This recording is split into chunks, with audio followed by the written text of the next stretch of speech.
18. novembrī Latvijai 107 gadi. 107 izcils personības, 107 ļoti atšķirīgi Latvijas cilvēki. Man atbildes jautājumu, kas tev ir Latvija? Un pēc tam atbildes to jautājumu diezgan konkrēti. Viņiem tiek speciāli pajautāts tas, ar ko viņi īpaši nodarbojās. Mans sarunbiedrs, publicists, rakstnieks, sabiedrisks darbinieks, Lato Labs. Un es viņam gribēju pajautāt pilnīgi citu jautājumu, nekā viņam parasti jautā. Es gribēju tev pajautāt, izstāsti man par latviešu strēlniekiem un kā viņi radīja Latvijas valsti. Un kā tu uz to visu esi paskatījies tagad ar, piemēram, 110 gadu attālumu? Labi, pamēģināšu. Tātad, mums visiem, ikvienam no mums šķiet, ka mēs esam absolūti unikāli un vienreizēji, un tas, kas ar mums notiek, un tas, kas ir mūsos, ir kaut kas tāds, kas nekad iepriekš nav bijis un nekad nekas nebūs. Mēs esam tādi. Un arī viss tas, kas mums ir apkārt, nekad tā nav bijis, un tas, ka jau Gilgamešam lielos vilcienos viss tas pats vien atgadījās, tas mūs neinteresē, mēs esam unikāli. Patiesībā ir nedaudz cita. Mēs pašlaik dzīvojam valstī, kuras vara ir tieši tikpat, ja vēl ne vairāk sapūsi, kāda tā bija cariskajā Krievijā 1914. gadā. Un vēl vairāk Latvijas tagadējās teritorijas iedzīvotāji pēc 1905. gada notikumiem bija tieši tikpat, ja vēl ne vairāk, sagumuši un pagļēvi un ne uz ko šķietami nespējīgi, kā tagadējā Latvijas atlikusī populācija vai tās lielākā daļa. Tikko ir runa par savu personisko brīvību aizstāvēšanu, par savām tiesību pastāvēšanu, par savām tiesībām un citām lietām, kuras nav tik svarīgas kā kredīts, līzings, 2 reizes mēnesī pie kases lodziņa un tam līdzīgi. Un reizi gadā uz Dubaju. Nu, lūk, un tad, kad sākās un bija vajadzīgs ārējs trieciens, ārēja katastrofa, kas tajā gadījumā bija Pirmais pasaules karš, lielais karš, jo toreiz šķita, ka nekas tāds nav bijis un nekad vairāk nebūs. Un atkal 10 000 latviešu 14.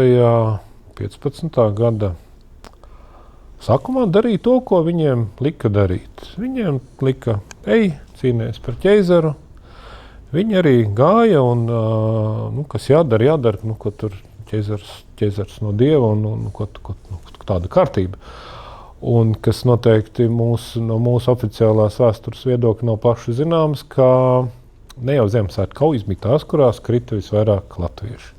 Ziemassvētku kaujās krita daži tūkstoši. Polijā Augustovā krita 10, 15, 20 tūkstoši latviešu, kuriem neviens slavas dziesmas nedzied, kurus neviens īpaši neatcerās, kuri brāļu kapos šeit neguļ, kuri lielākoties turpat Purvos arī palika. Nu, lūk, un tad sākās sava veida, droši vien, var teikt, 2 lūzumi. Pirmais lūzums bija strēlnieku bataljonu dibināšana 15. gada augustā. Atkal mēs varam skatīties dažādi. Bija jūsmīga, daļēji nepatiesa, daļēji dezinformējoša propaganda, pulcēties zem Latviju karogiem. Labi, 1000 cilvēku brīvprātīgie. Lielākoties 18, 19 gadīgi puikas, bet ne tikai, gāja. Jau atkal lielā mērā jāiet. ejam. Bet tā jau bija, es teiktu, cita veida iešana.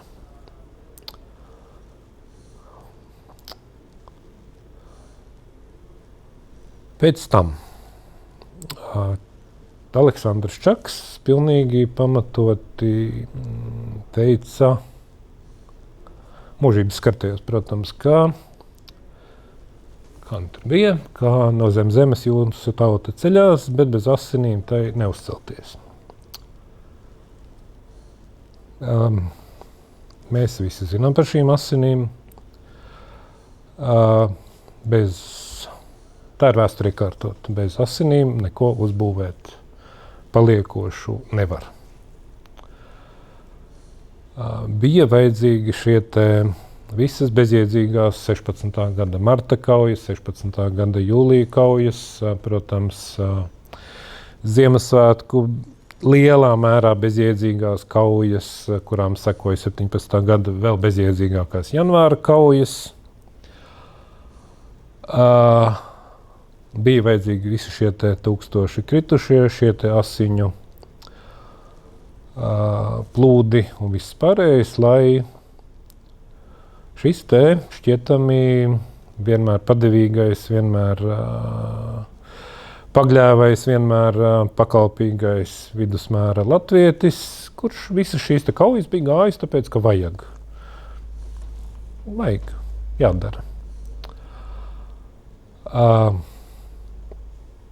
Un tad uz šīm te asiņu plūdiem un ruktuma radās tas, ko es teiktu par spītu un brīvības garšu. Izrādījās, ka nav tā, ka tāpatās kā mūsu dienās 8. 9. gadā pēc banku krīzes visi uzņēmīgie cilvēki ar gribu un uzņēmību un spītu ir aizbraukuši, izrādījās, ka arī 5. gadā ne jau visi ir apšauti un visi tie, kas bija gatavi uz visu brīvības dēļ. Un tad izrādījās vairākas lietas. Pirmkārt izrādījās, tātad 17. gadā februārī bija revolūcija. Vienīgā demokrātiskais laiks Krievijas vēsturē. Tieši tā, jā. Un kā mēs to tagad mūsdienās atgādina, ne jau Ļeņins nogāza caru. Ļeņins nogāza tos gļēvos liberāļus, kas nogāza caru. Lūk, un iestājās tas, kas... Es esmu izgājis cauri 100 000 vēstuļu no tā laika, un mēs, protams, no oficiozās vēstures viedokļa zinām, ka tur bija cilvēki bija apstulbināti, cilvēki nezināja, ko viņi dara, viņas propagandisti un tā tālāk, bet realitāte ir tāda, ka cilvēkiem tie bija brīvības svētki.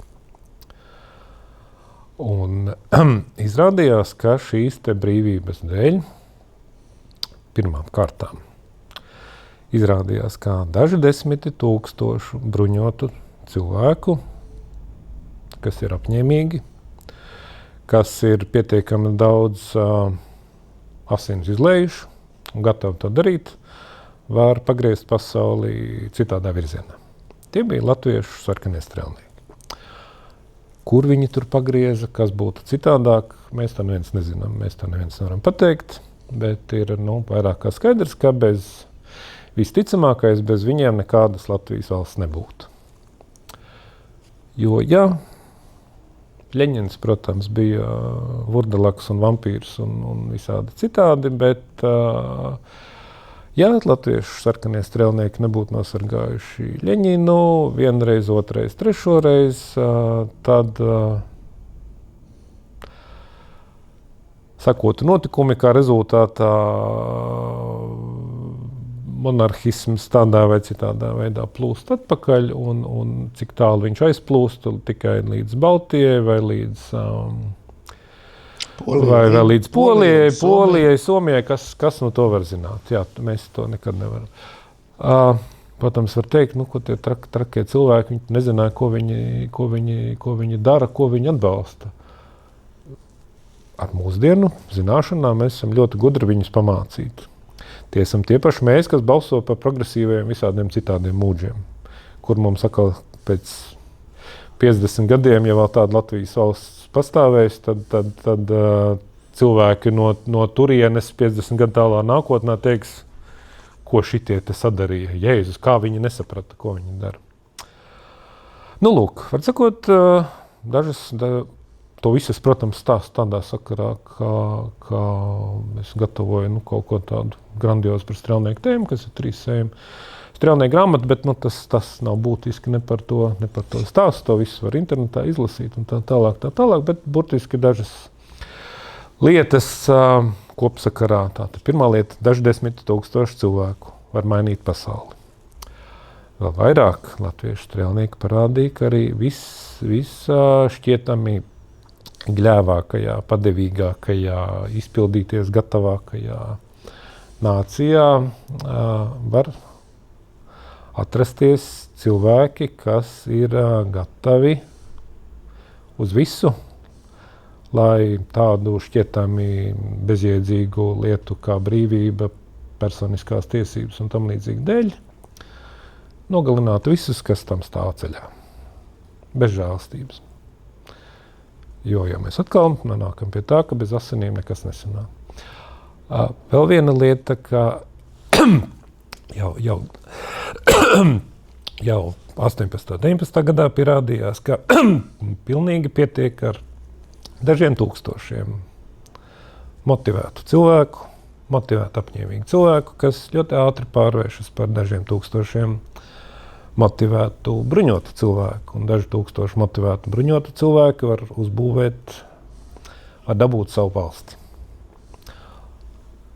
Kamēr var, protams, skatīties apkārt uz apstākļi tādi, tas tur mums jāņem vērā tas un bija tas un vēl kas būtu citādi, bet visa pamatā vienmēr ir daži tūkstoši bruņotu, apņēmīgu cilvēku.